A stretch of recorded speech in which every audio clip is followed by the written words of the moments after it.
Oh, hi. I'm Robert Moody. I'm the music director of the Portland Symphony Orchestra, and you are here with me right now, virtually, at 50 Monument Square. Welcome to our 93rd season. I'm Robert Moody, I'm the music director, and I'm excited to share with you these online insights to tell you all about the great music coming up this year.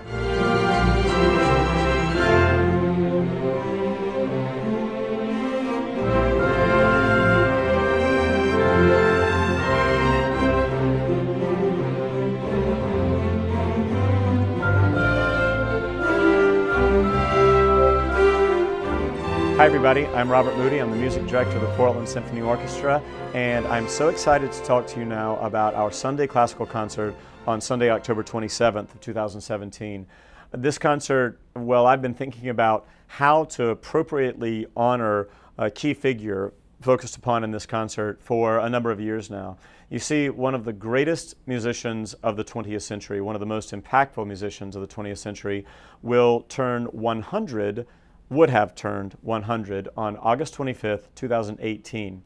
So we have now begun in the 17-18 season to celebrate that great musician. This musician who was renowned as one of the greatest of all conductors, the first great American conductor, phenomenal composer, phenomenal pianist, tremendous educator.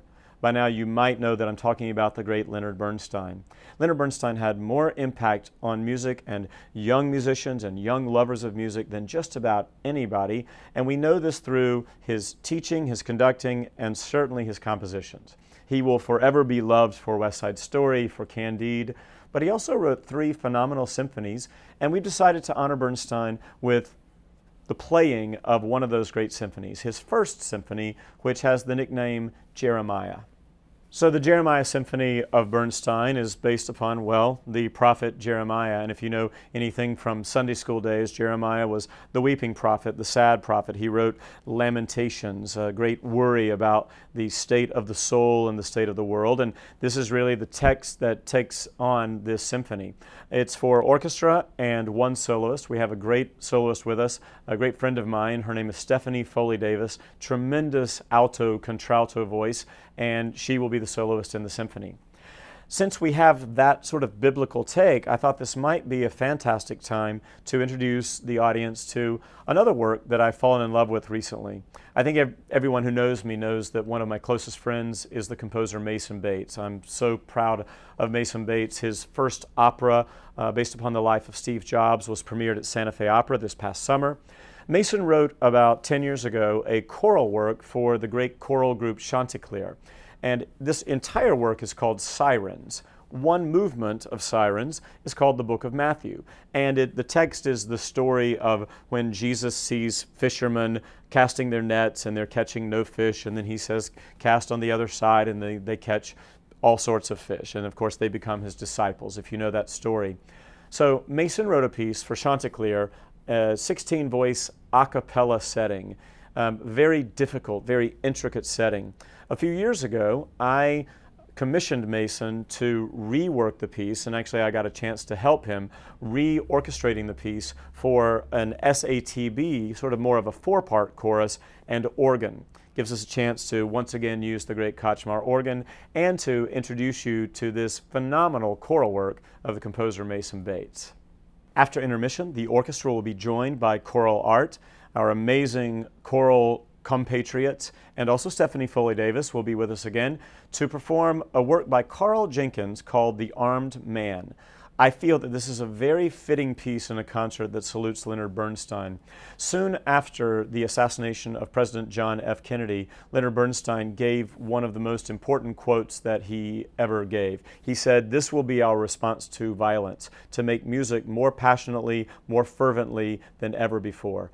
And this is what we want to do in response to our world at large. Jenkins wrote a piece called The Armed Man. The Armed Man is based upon an early War of the Roses era French marching carol.